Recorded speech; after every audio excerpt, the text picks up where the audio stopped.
one cup at a time. Yeah, this is tea time. Yeah, making a difference, one cup at a time. Tea time. So be sure to grab your tea, grab a seat, and tune in to Miss Liz. Tea time. Making a difference, one cup at a time. Tea time, yeah. Tea time.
Well, welcome. We are back for the second tea time on this Thursday. We are here in the afternoon, and I have Carisa Cole Sharrett. That's right, we're going to share it today. We're going to spill some tea, and we're going to make a difference by getting to know Carisa's TEA. So before we get started, we're going to do all of that good stuff that we always do here on Tea Time with Miss Liz, and we're going to get you going with the disclaimer and the incredible bio and all of that good stuff, and then Carisa's going to jump in and spill the tea with us. So the disclaimer for Miss Liz's Tea Time live shows. Miss Liz myself is going live using StreamYard. Before leaving a comment, please grant StreamYard permission to see your name at StreamYard.com. Please be advised that the content brought forward for any Tea Time show hosted by myself, Miss Liz, is always brought forward in good faith, however may bring forward dialogue and opinions that are not representative of my platform. The facts and information are perceived to be accurate at the given time of airing. All Tea Time guests and audience participants are responsible for using their good judgment in taking any action that may relate to the discussion. The content brought forward may include discussion for some where they may be emotionally at risk. It is significant to know that the show is engaging in discussion forums only to offer and inspire awareness and connection and is not providing therapeutical advice. If you have any questions about the disclaimer or the panelist discussion, you may freely contact me, Miss Liz, at my email at bookingmissliz@gmail.com. Moving forward, should you voluntarily participate in today's show in any aspect, I myself, Miss Liz, welcomes you, and should you find that the show is not made for you at this time, I respect that, and I will see you at a later show at a later date and time. And again, all tea times are on Thursday unless they are a rescheduled tea time. So Thursdays are the day for Miss Liz. We spill tea on Thursdays. So now I'm going to give you a little bit of Carisa Cole Sharrett. Is the founder and CEO of Bravely Intentional Life and the creator of Empowered Mom Blueprint programs. Her passion is fueling others for empowered living in addition to being mom. To a young man with autism and intellectual disabilities, a baseball lover, go Yankees, and movie anthologist. She holds a Master's of Education and Special Education degree, is a certified special needs life quality coach, and serves as an accountability group facilitator and Leader Learning Guild member for the National Society of Leadership and Success. Carisa also holds a current K-12 special education teaching certification and serves as an award-winning lead teacher, trainer, and district case manager for 8 years in both the public school and charter school systems. And her favorite color is black. Her word is fierce, and she's in the United States. So we're going to get her to jump in, and then we're going to just sit back and spill some good old tea. So let me grab her. Welcome, Carisa. Hello. It is an honor to have you here. So let's spill it. Let's get started. Who is Carisa, and how did Carisa get to where she is today? Well, I'm just so grateful, number one, to be here and thank your audience for being here as well. As you said, I am mom to a now 19-year-old who was diagnosed with autism at age 3. And so for the last 16 years, our journey has been together, trying to figure out the twists and turns of life. And so in that time, there was just so many things that I wished I had help with, I wished I knew more about, I wished I had support for. And over the years, there's become so much more help for parents on how to help your child with disabilities or special needs. What kind of services do they need? How do you get that? Who do you get that from? But Miss Liz, there's still such a gap with care for the caregivers, the primary caregivers, the parents, which are often moms, right? Most often moms, and a lot of times we talk about our moms being the glue of the family. And what happens when the glue is no longer able to hold people together? And so that's my passion, is really helping moms and primary caregivers to build a strong foundation so that they can lead and serve their families and fulfill that mission to their families. So, where did the name Brave Intentionally Life come from? Great question. So there are 4 key words that I lead my life by. Those 4 words are courage, intention, connection, and hope. And from those first 2 words, courage and intention, I came up with Bravely Intentional Life, because I really feel like that's part of what we as parents of children that have disabilities or special needs, we really need to have courage, and we need to live with intention. So that's where that came from. Well, that's really cool. And I love that you have those powerful words as well, right? Connection is really deeply important. Being a mom of a child with autism, what was your biggest struggle? I think looking back, my biggest struggle was not understanding that what I needed to do to prepare for this journey. Back when Liam was diagnosed, it was all about early intervention, and it still is. And early intervention is important. As an educator, I can say that it is important. But I didn't understand that early intervention wasn't going to be the magic answer, I guess. And so I didn't prepare myself for the long term. I just thought I'll throw myself in, do all these things that they're asking, and give all my energy and effort. And at some point that will change. Well, it has changed, but not in the way that I thought. And I really wore myself out those early years trying to really help him without making sure that I was prepared. So a lot of people talk about that. Yeah, I kind of felt like I was told it was like a sprint, and maybe it's more like a marathon. And I say, no, it's not a sprint or a marathon. It's really like a track meet, right? Yeah. This life, we're always going to have things that we need to help our children with. As parents of any child, we're always parents, but as parents of children that turn into adults with disabilities or special needs, we often have to give them more care during their lifetime.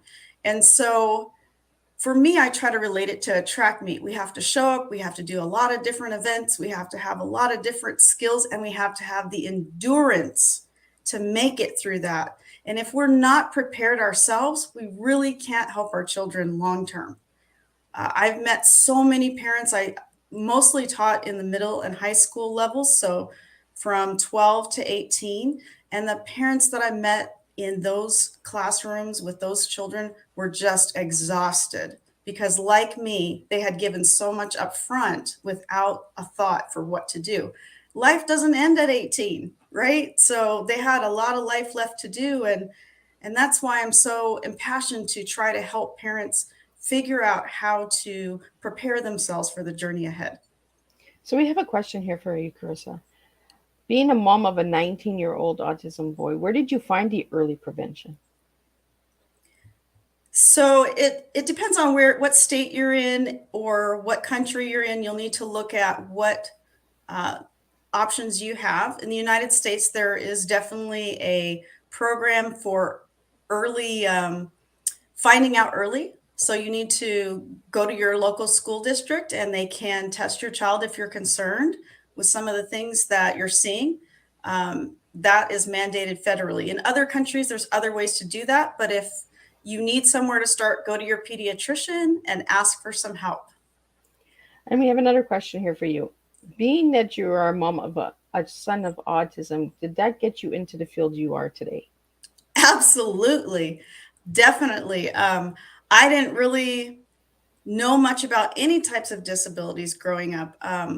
In my time of growing up, and this is going to age me, Miss Liz, but in high school, there was a whole separate wing for people that had disabilities. So we didn't really interact a lot. And I'm so glad that's no longer the way things are. But I didn't really know anything until Liam was diagnosed. And then I got thrown into this world of disabilities and autism and all the things that go with that. And as I said, on the journey, I really got depleted and um, didn't know who I was anymore. And I came to a point where I went through a very difficult divorce and had to figure out how to help support me and my boys. And so I did the one thing that I swore I would never do, Miss Liz. I went back to school and became a teacher. And I'm the daughter of two teachers. So I was like, never, not going to do that. I know what kind of work that takes. But I became a teacher because number one, it fit with the responsibilities I had for my kids as a single mom. I needed to have something that would go with their schedule, and especially Liam's, because it's hard to find care for someone that has special needs or disabilities, right? So I couldn't just let him come home from school, even as a middle schooler. And then the second thing was that I really felt like I could help families like mine and bridge that gap between being a parent and then having to work with the school system. And so that is why I work with families now. And it's just evolved into moving beyond working just in schools because there are some limitations to that. And I really wanted to do more to help families practically and tactically to help them have better lives, not just when their kids are in school, but overall. And I think you gave a really important message there. Going back to school, sometimes we say, "Oh, well, we're a mom now. We can't do this. That's past." But there's never a time where you can't just go back to school. If you really want to get educated and you really want to make a difference in your life and just do something for a change, you could be 60, 80, and you go back to school. Like there's no time limit on education. Amen. Yes, for sure. I went back to school after having graduated the first time 20 years prior. Everything was way different than when I got my bachelor's degree, and my master's degree was, primarily online. It was a way different experience. But you know what? Yes, I went back in my 40s to school and was able to graduate with my master's degree as a single mom at the time. And so the spirit of wanting to really fulfill that mission to your family and your kids is really strong, and that can propel you if you allow it to. I like that you said that because we as moms, we have to fulfill ourselves as well. Just because we become a mom doesn't mean that we stop caring about ourselves, and self-care is really deeply important. So now I want to get into the blueprint. How did that all come about? So again, having lived this life for the last 16 years, navigating through all the different phases and things I've had to go through with my son and helping him to learn, helping me to learn, helping other families to learn, really came up with some core concepts that help me. And I wish that I had this. I wish I had the blueprint long time ago because it would have cut down on a lot of the twists and turns I went through. We all have to experience things in our own way, but having a blueprint gives you some parameters to go with, right? And if I would have had that kind of direction, it would have taken me a lot less years to get where I'm at today. And so my hope is that by sharing my experiences and my blueprint, that some of the families and moms that are out there now really struggling with raising a child with autism or some other disability can take this blueprint, apply it to their life, and be able to move forward into that life that they so desire much quicker than I did. I really don't want it to take 16 years for all of you, right? And Right. so the blueprint is based on those four words I told you about earlier about living with courage, living with intention, living with connection, and living with hope. Those are the four pillars of that program.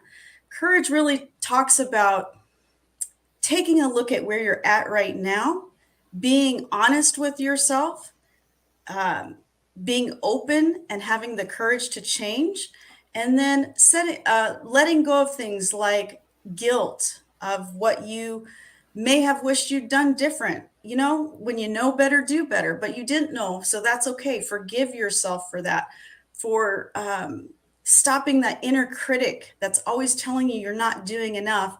And the big one in that is really learning to grieve your losses. We're often told as parents that, hey, well, your kid's still alive, there's nothing to grieve. But that's actually the opposite, right? We hold on to this grief of this picture we had for our beautiful child. And when we don't process that, it holds us back. And so living with courage really goes through that. Living with intention talks about how important it is to have a vision and a plan, even if it's one that's flexible.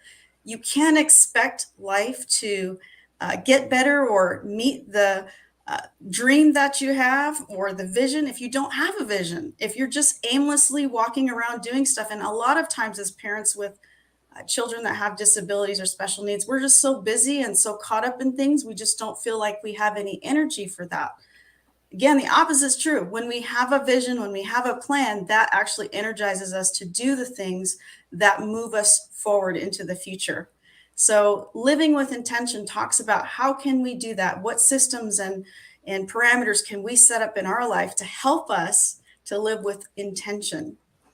Living with connection is all about connecting with yourself, with your higher being or your creator, with your family, with your community, and really connecting yourself into the village of mankind, right? Because so many families feel isolated and lonely because they feel misunderstood. And that is true a lot of times, but there's no way to solve that without being part of the solution. And so I go into talking about how do you connect with people? How do you help them and show them how they can best support you? How do you teach them how to care for your kids so that you do have that support you need? And then how do you lead the team of professionals that is pouring into your child's life, right? You have to learn to be the quarterback, the point guard, the person that is directing people. You may not know everything, but you do need to be the leader of that team and take that responsibility. And so living with connection really goes into all those connections we have. And then lastly, living with hope really talks about how to have a surefire way to have hope in our life. And the key concept in that is that giving of ourselves and serving others is the fastest and easiest way to bring hope into our own lives. When we disconnect and we don't serve others, all we see is hopelessness. Right? When we give hope to someone else, it gives them hope, but it reflects that back to us. And so we talk about how to do that, especially as a parent that's already got a lot going on. How do we live in anticipation of good things? How do we look at our life as a gift and opportunity rather than just hopeless? And so those are the 4 key things that I go through in that program.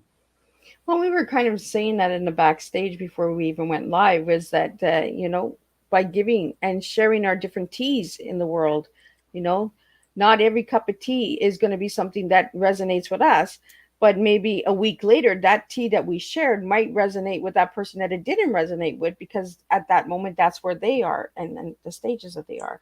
So I think it's a good time to ask you, Carisa, if I ask you, what is your tea today? What tea are you serving to the audience? So my 3 words for tea are treasure, empower, and activate. Ooh. So do you want to get a little bit into those words? Yeah, I'd love to. So treasure, I really think about treasuring yourself with time. You mentioned something earlier about self-care, and that is so key. We need to treasure ourselves as caregivers, as moms. If you're a spouse or partner of someone that is caring for a child with disabilities or other special needs, you need to make sure that they're treasuring themselves with time. We need to be able to take care of ourselves so that we can take care of others. I tell the moms that I work with that you can't be for someone else what you refuse to be for yourself. You have to start with you in order to fulfill that mission to your family. So treasure yourself with time. And then the E is empower, and it's empower your life with empathy, empathy for yourself, empathy for your child, empathy for your family members, empathy for those around you. When you live with empathy for other people, you are opening yourself up to receiving the empathy yourself, as opposed to just living in a kind of a judgy situation, right? Like I'm judging myself, I'm judging my family members, I'm judging my friends. When you live in empathy, that's what comes back to you, and that's what we need as parents. And then activate is activate your growth with appreciation, living with gratitude, living with the thought of not only receiving gratitude and giving it, but spreading it is what allows us to lead that life that we so long for, that life where we're fulfilled, where we're content. And so every day trying to find the gifts, and gifts don't always come in pretty packages, right? Some are like in a brown bag. Sometimes the gift is showing us what we need to change, who we need to let go of, what things need to not any longer be a part of our life. Gifts don't always come in a pretty bow package. It's like, oh, cool. Sometimes the gift is wisdom and knowledge. And so when you look for the gift, you're going to be able to find it. When you see every problem, situation, or challenge as an opportunity to have a gift or learn some wisdom or correct your path, that's how you're going to move forward. Absolutely, and sometimes we take stuff for granted so much, right? And it's like your tea, treasure the time, you know, and empower empathy. Like we need more empathy in the world, and we're not being soft cotton balls when we're showing empathy for other people, because at the end of the day, we all need a little bit of empathy. We all need a little understanding, a little of acceptance. Every single human being out there needs that understanding of knowing that they are accepted, right? And I Right. think that's like what special need children, they need that understanding that they are accepted. And you had said something a few minutes back, Carissa, about grief, the Mm, look of the child. you know uh, as a parent, we have this look of how our babies and our children should look, and then when they come out and they're not that look, it's a loss for us. And we have a comment here from a lady in Australia who says, "Thank you for mentioning grief. Nobody ever mentions grief with autism children." mm. And I think it's very important that we get that out there, that there is grief of the living as well as grief of the passing. There's so much Yes. more grief of living of different things, right? Yes, for And sure. The grief is so not only just for your child, it's for the things that you're having to set aside. I mean, like I mentioned earlier, I teaching and being someone that works in special education and working with parents in this capacity wasn't my dream in life, right? I gave that dream up helping to care for my son. Now, some people may say maybe you shouldn't have, and maybe I shouldn't have. I don't know, but it's led me to where I am today. But I did have to grieve the life I left behind because I chose my son and his future and the things I needed to do for him over my career. And I do not regret that at all, but I did have to grieve that what I left behind, I didn't know how to um, look at that anymore, right? And that's part of what got me into the black hole that I was in. So you're grieving not only what your child's not becoming, but in your mind, right? They become something else, and that's okay, but you still have to grieve what that picture you had. You grieve the picture of what you thought your family was going to look like. You grieve what you've lost as a person, and you grieve the future that you'd hoped for your child. Doesn't mean they can't have a fulfilling future. But as all of us, it's not even just children with disabilities. There's children that um, do get involved in other things that get them off track in life, right? And that just as a parent, you want your children to succeed. And so, yes, thank you from Australia for that comment. I think it's really important that you really sit down and think about what things are you grieving, because that's the first way to start your road to healing is acknowledging it. What did I lose? And it's okay to have that feeling of loss, right? Yeah. Because as you process that loss and as you acknowledge that loss, you can move on from it. You can take that out of your suitcase of baggage and leave it behind, and your weight is lighter knowing that you've acknowledged it and you say, yes, it's a loss and I'm going to grieve it. And as I grieve it, I'm going to start to let some of it go. Now, things don't always just go away, right?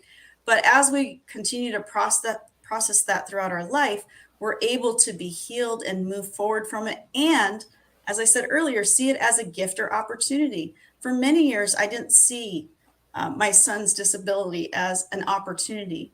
But as we've worked together to help families and where we're at today, we're making a difference for other families like ours. And how can I not say that's a gift? I wish I had that when I was going through things at his younger years. So we have become the gift in our story. And she wants to say you're a beautiful soul. Thank you. And it's so true though, Carissa, that we don't speak about grief, because when we think of grief, we think of heartache, right? We think of pain. But grief is also a stage of growing. Mm, It's change as well, because sometimes we need grief to open our eyes and say, okay, I'm in it too much. Something's showing me the way, you know?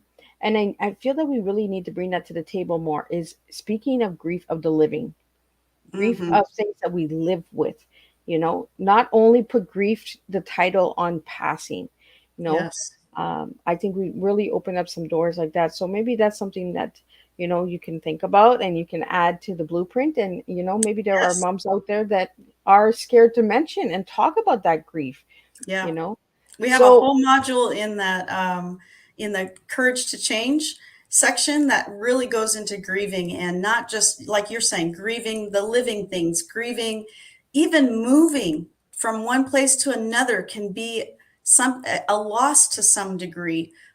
So it's not just people involved in grieving. There's phases in your life that you can grieve having passed through. There's relationships that people are still alive that you may be grieving. There's, in my case, had to grieve losing the career path that I had chosen for myself.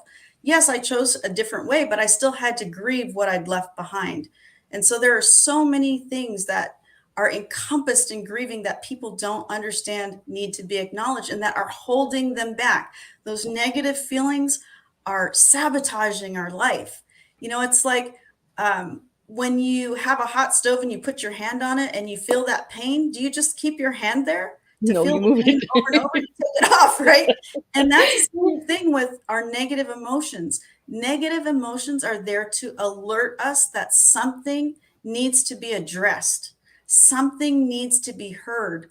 And when we look at that and say, okay, I'm going to take a closer look at that and figure out where that feeling's coming from and address it, that's when we can heal. When we just say, oh, it hurts and it just hurts and I'm just going to stick it in the back closet over here, it's like keeping our hand on the stove. We just continue to have that pain and we don't resolve how do we move forward from that. And I think that's really a strong statement, right? To address it.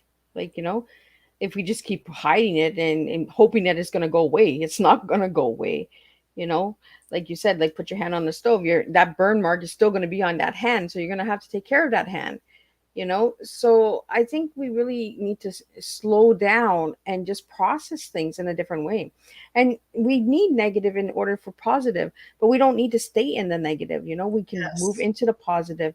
And I think that's what I'm getting from the blueprint, is the courage to change, right? To be Yes. courageous is scary, because there's Yes. a lot of change in courage. You know, um, we have a question here for you on courage. What was the most courageous thing you've done in your life, Carissa? Oh, wow. That is a great question. There are so many things that I've gone through in my life, but I think that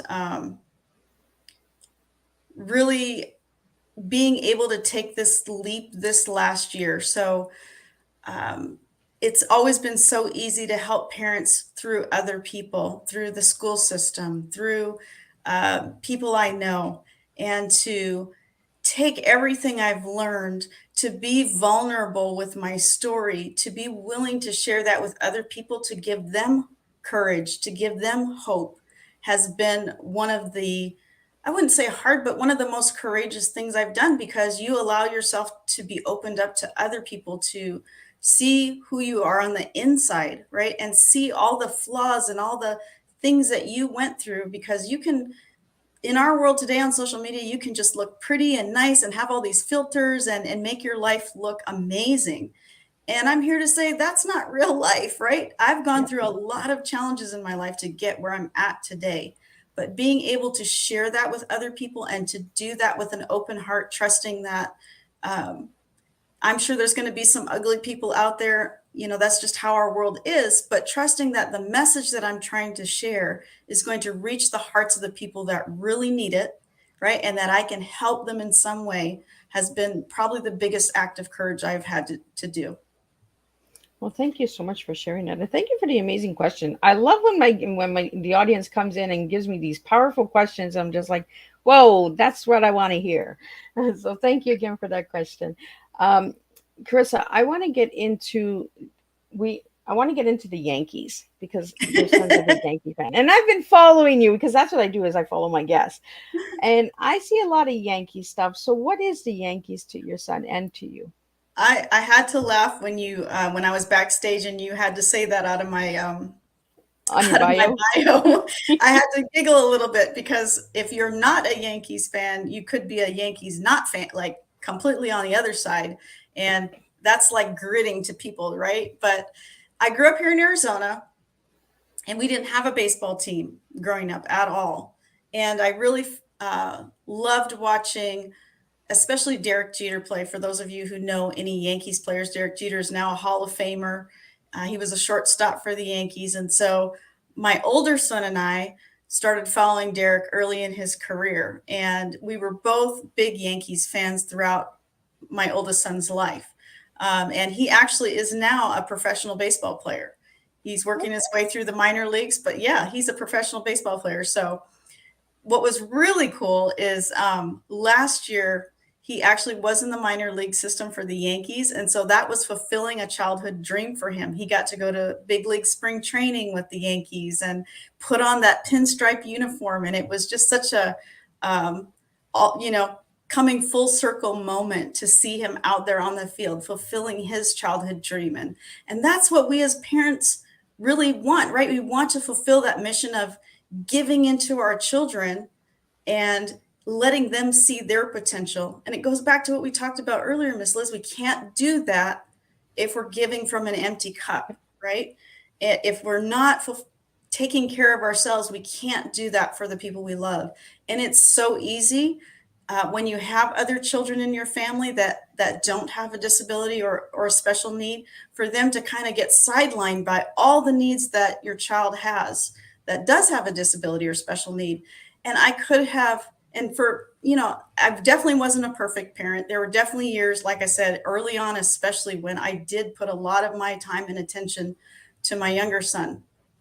But I found that I really needed to find ways to invest in my older son. And so now, Liam has learned that when baseball season's around, we're going to spend time, supporting my older son and finding ways to invest in his life. And so if you're out there and you do have several children in your family, make sure that you are spending time and finding ways to connect with your other children. It's so important that they feel loved and prioritized as well. One of the things I tell families is that we can't leave anyone behind in our family. That includes ourselves, that includes our spouse, significant other, partner if you have one, and that includes your other children. Everybody needs to have that opportunity to learn and grow. And so you can't put all the focus on one person and everything they need, right? Sometimes you've got to make decisions that maybe it's not the 100% best for this person, but it's the best for everyone overall. I have a great example of that. This past year, Liam graduated from high school. He was on a waiting list for an adult program that still didn't have a spot for him after, over a year. So we're still waiting. And I had to make the decision of whether I was going to put him in a program that was not as fulfilling, not as engaging, not as nurturing for him, but gave him some time away from the house, or having him at home and having to do all of that care and nurturing and teaching of him myself, which would mean I wouldn't be able to help other people because that's a full-time job. And so with his input, with Liam's input, we chose to put him in a program that wasn't the one we wanted him in long term, but for the summer it was okay. He knew the people, he felt comfortable, he wasn't as engaged, but he did that for the summer. And in the fall, he was finally had a place at this new place and he loves it. But that's just one example of how I could have chosen to put him 100% at the front of my priorities and put myself behind, put all the people that I'm serving behind, put my other family members behind, and I didn't. We talked about it and we figured out a plan that everyone was okay with, right? And it wasn't a long-term plan, it was a short-term plan. Well, and you just mentioned something really important, Carisa. You had a family plan, you know? You didn't have just a one-on-one plan. You had a family plan, so you had everyone involved. And I think it's deeply important when we have special need children or we have somebody who needs that extra attention, that we don't forget about the other ones. And we say, you know what, today mom just has to give a little bit more to your brother or your sister. I still love you. And how can you help me? Kind of get them, encourage them to join you as well. I find if you include them, it helps a lot. So what steps have you taken to include your other children? So I just have the two boys, and they're 7 years apart. So that helped me a little bit. My other son is the oldest. So some of the things we did, like I said, were in the early days, I wasn't as good at doing that, but we really tried to have a family vision. And one of the things that I do in my living with intention is how to create your family's why. Why are you doing this, right? And then build your life around that. When everyone understands the family why, then they understand what the vision is. And then all the things that go with the vision are much easier to accomplish. You're measuring everything up against what the family vision is, as opposed to just taking things as they come. So that way I can make choices. Okay, this is our family vision. Are we, and we have this opportunity. Does it match with it? And it was much easier with my older son to then say, okay, this is our family's reason why we're doing this, right? This is our goal. So that's why we're choosing this or not choosing that. And so that helped with both my kids to understand what the long-term plan was. With Blake, one of the key things I really tried to do, because he was older, was not allow him to take on more responsibility for his brother than what was needed. As an oldest child myself, yes, there are times when you need to help with the younger siblings, but it can be so easy when you have a child that's older or even one that's younger, but that has surpassed the child that has disabilities as far as like abilities, to depend on them to fill in the gap somehow. And I really worked hard not to allow Blake, my older son, to carry so much burden of his younger son, right? Of my younger son. So that was one way that I really tried to do that. The second way was, yes, his sports were a priority because that was his passion. And so at one point we bought a minivan that, we outfitted. It had the video, we had all sorts of stuff in the back, the seats folded down, and we'd go to baseball games. And sometimes I'd just be in the van, figuring out how to help Liam get through things while Blake was doing his sport. So we find ways to do that. We also had times where we just spent together alone, away from all of it. Looking back, I really wish I'd been able to do more of that And if I would have known what I know today, I would have been able to implement that sooner. So that's one of the things I tell parents. It's really important to establish your family why, and then to incorporate all your kids into that so that you can come up with a plan of action for your family. Every family is different. So you need to look at what your family makeup is, what your kids need, and then make a plan around that and get everybody on board. Well, and you said it right at the beginning of the show, you don't want people to take 16 years to figure it out, and that's why you have the Yes. blueprint.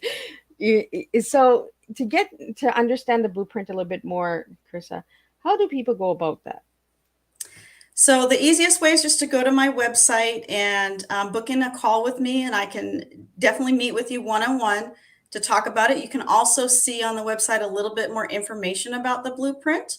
My website is www.bravelyintentionallife.com, and you can kind of see a little bit about what the blueprint's about, what it covers, and then once we talk, you'll have a clear understanding of whether that's something that is the right fit for you, the right tea, or if it's not the tea for now, or maybe it's a tea for later. But that's the easiest way, is for me to connect with you personally and let you know what that looks like. It is a 16-week program, and it has 12 modules in it. So it's 12 modules over 16 weeks. And the reason why I do that is because I want to make sure, as moms of children with disabilities or other special needs, that you don't feel pressured to stay on track every single day if you can't. Things come up when we're just parents, right? But Yep. things definitely come up when you're raising someone that needs extra care. And so I've really broken it down into bite-sized chunks where there's, basically 5 things you do during the week over your 7-day period, but maybe this week you can only do 4. Well, you've got some extra weeks built in there where you have some slack, right? That you can get that done. You go through it at your pace. It is available digitally, so you don't have to go to a class somewhere, jump online anywhere. It's a digital course that you go through, and then you get my support. There is small group interaction with Q&A sessions, and during that 16-week period, you also get 4 individual sessions with me to work on things specific to your life, to your family, to what you're struggling or being challenged with. And you call it the blueprint for moms. So is it open to a blueprint for dads? It is definitely open if dads would like to go through it. I've actually had several people tell me, hey, any parent could take this and it would help them. And so I'm open to that. Because I'm a mom and because I've gone through that, and like I said, in a lot of cases, moms are the primary caregivers. I feel that that's who I connect with the best, but I have helped many dads and families in general, grandparents. And so there's ways to do that as well. One of the other programs that I do is a mental fitness boot camp, and that's open for anyone 15 and up. And we really talk about how to power self-care through mental fitness, right? That self-care is not just, going to the gym or getting your nails done or getting a spa day or meditating out in nature. Those things are all part of what you can do for self-care, but self-care really encompasses physical self-care, emotional self-care, mental self-care, and spiritual self-care. And when you focus on getting your mind right, a lot of times those other things can get in order quicker, right? Again, Yep. trying to talk about cutting down the time of getting there. And so I do a mental fitness program that is open to moms, dads, grandparents, even teenagers in your family. 6 weeks, we learn about the 3 core muscles of mental fitness and how to apply them in our life, and how to stop the sabotage that's happening in our life to keep us held back from the life that we really want to live. I like that word sabotage because there's so much of it out there, right? We're our worst critic. We're like, oh no, I can't do it today. No. And I kind of like that you got the boot camp because you got the boot. Like, let's go. Yes, boot that judge out of your life. The judge is our biggest saboteur. Works in 3 modes. We judge ourselves, right? We're always being critical of ourselves. We judge other people, and we judge our circumstances. And being able to recognize that in our life and learn how to intercept that quicker is what helps us to move forward and face those other things and take care of ourselves better. So now I want to get into the school systems. You being a teacher, your parents being a teacher, have you seen an improvement for the special education in the school systems, or have you seen like a decrease? Like, is there improvements? I Pros, think, cons. yeah, for sure. I think there's definitely been improvements over the years. I do think overall, in general, our society doesn't value education the way it used to be valued. So I think there's a public perception there that I hope that will change, because that affects the school system. It affects how much we invest in our school system, how much we invest in our teachers. We're losing teachers like crazy, right? I'm one of them. I'm no longer teaching in the school system because I felt like I could help parents better on my own, right? Um, but we need to work on valuing education more in this country, in the United States, in countries around the world, and make it more of a priority again. Because without educators, how are we going to educate the people that are leading us, taking care of us as we grow old? I mean, this is what we're facing, that we're raising a generation of students who are so focused on test scores and things that, you know, are just benchmarks of success, as Yeah. opposed to what are we really educating students with. As far as special education, I do think a lot of strides have been made in that area. There's still a lot of work to do, but as I mentioned earlier in the show, when I was in school, we didn't even integrate with students that Yeah. had disabilities. They were on another side of school. We never really even saw them, didn't know what was happening with them. And I just think that that is so sad as I look back now.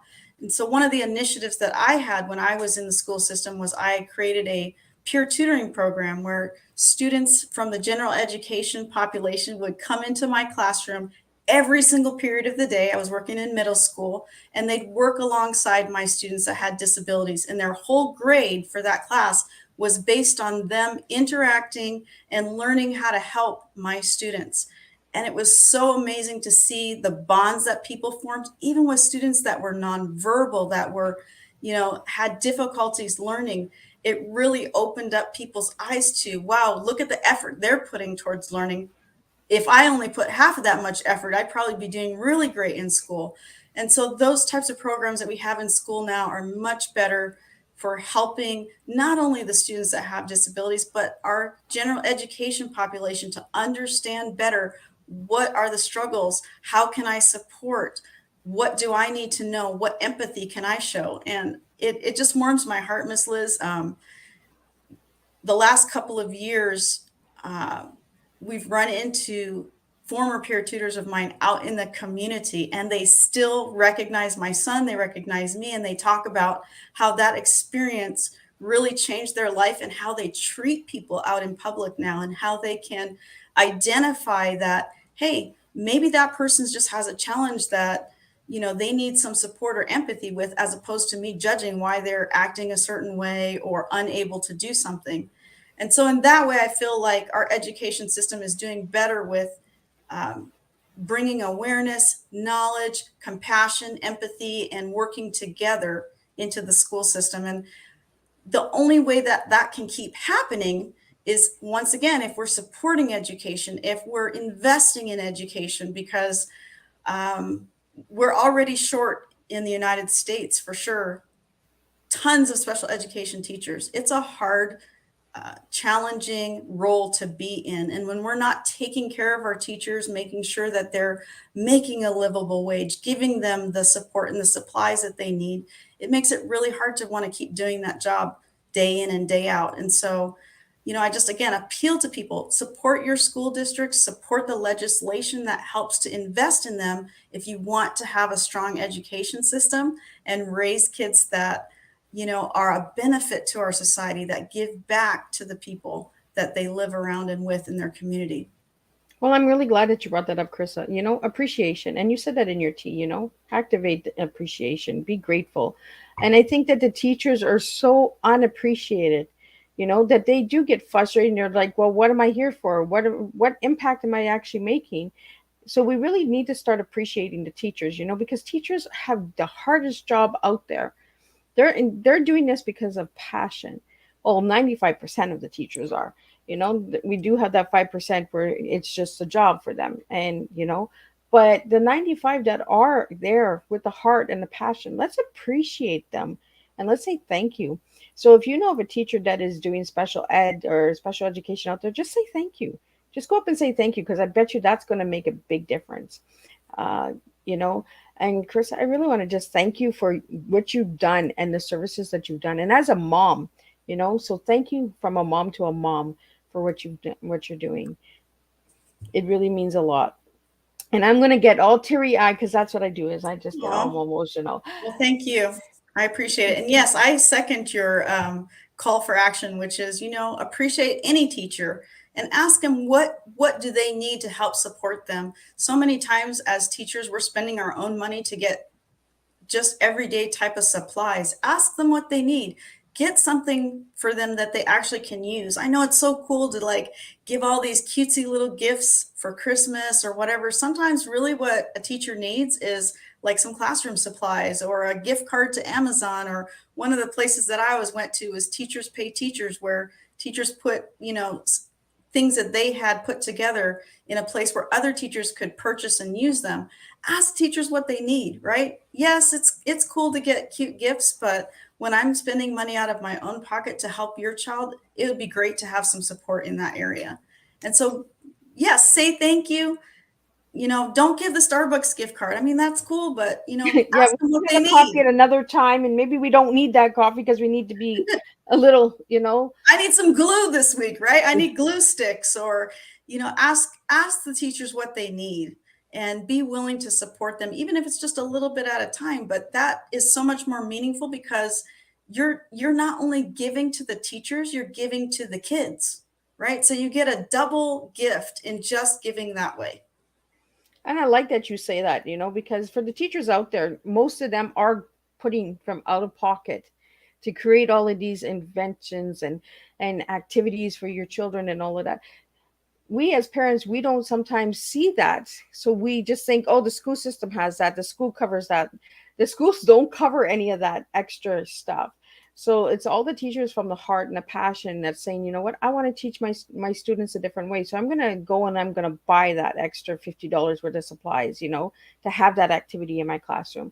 So again, I really want to, and for all the listening audience out there and who will listen to the replay later, if you know of a teacher, and it's like Carisa said, instead of buying that Starbucks card, just go and buy some school supplies, or go into the classroom and see how you can help. Maybe you can help with an activity that day, because they need help too. So I want to get into, before we wrap up, because the hour is going really fast here and we could talk forever. So I want to get into your word and your color. So the word Yes. that you gave me was fierce. So why that word? I'm really short. If you can't tell on TV, I'm like 5 foot, trying to be one. And Oh, you did like I did. I for years I said 5'2", and the doctor's like, you're 5 feet. And I'm like, oh, okay. well, now I think I'm shrinking, so it's even worse. And I was the shortest in my family, but I always kind of had to fight for my place in the world, being a small person, right? Like you always have to kind of give the extra. So it's like the little dog thing, right? I'm always barking. But I think part of where my fierceness comes from is my upbringing. So I grew up, like I told you, the daughter of two teachers who were actually missionaries to the White Mountain Apache tribe here in Arizona. So I grew up on a reservation, and I grew up in a town that was considered and is still considered the most culturally conservative of the reservation, meaning they're the ones that hang on to the traditions and all of passing along that stuff to each generation. And so I grew up in, I guess, a fierce community, a community that loved fiercely, that gives fiercely, that believes in their culture fiercely. And it really instilled in me to have a passion to be fierce about who I care about, what I care about, and how I go about giving back to the world. And the color you gave me was black. Why black? I just love the color black. I don't know why. It's just one that I'm drawn to. I think that it's a strong color. It is, you can't ignore it, I guess. It's And right there, right? solid, right? It's never going to waver, and it gives me a strong foundation. I like that word, solid. for black. It's a solid color. Like Yes, there's no, you can't get any darker than black, right? right? So, any final words you'd like to share with the audience today? Just want to say again, thank you so much for being here. Thanks for those of you that participated, asking questions and giving comments. That just makes this time even more fun. Miss Liz, you've been an amazing host. And if you're interested in talking to me and figuring out how I might be able to help you on your journey and how to cut down on that time and not go through all the twists and turns I did, please feel free to reach out to me. I'd love to just talk to you. I have sessions that are completely, free to talk to me and figure out whether, my tea is a good match for you. Just go to my website, book an appointment. It has a calendar on there. You can fit it to what you want to do. And we can just have a candid, honest conversation about where you're at. And I can give you some ideas and support. And if my tea isn't a match for what you're going through, I can give you other resources that might be a fit for you. And I can also give you that encouragement that if I could make it through all the things that I have for the last 16 years, so can you. And I really want to just thank you, Carisa, for being who you are. You're such a light soul, and you really do open the eyes, and the conversation was so easy to have with you this afternoon. And I want to thank all of the guests and audience participation. It always makes the conversations a little easier, and it makes the guests feel like someone is actually listening to us. So it's always nice to hear. And I want to thank the lady from Australia for tuning in as well. It's always nice to know that the other countries are tuning into Tea Time. And I want to thank you, Carisa, for being a voice for special education and for being the voice of mothers, because we need voices like yours out there that can actually show us that, you know what, hey, I'm not a perfect mom, but I learned. And what I didn't know at the time, I learned it. And then when I did learn it, I'm able to share it. And I think that's a strong message to give to all the moms out there. There's no perfect mommy out there. There's no perfect daddy. We are learning as we go. There's no instruction books on parenthood. So again, I want to thank you for that, Carisa. And I really want to thank you for saying the tea a lot, because the message of Tea Time is to get the teas out there, the teas of difference, the teas of flavors, and the teas of education. So I want to thank you for sharing your tea. And I want to thank everyone for tuning in. And we'll see everybody back here tonight at 7 p.m. where we're going to learn a little bit of different kind of tea. I'm not sure how Miss Liz is going to do this one, but we're going to do it. We're going to pull it off. But we do have Jim Marshall's coming in from the United States. He is an inventor of septomatics. So if you want to know about septomatics, I believe you have to get the book in order to understand it. But we will get there. And again, Carisa, thank you for being who you are and being a guest on Tea Time. And I want to thank Jacqueline Sokola for giving me. Check out the Amazon network. Jacqueline Sokola is the one that is giving me some of these amazing women. Check her out. She is an amazing lady. I always like to give a shout out to who helps me and who helps Tea Time. So again, thank you for that, Jacqueline.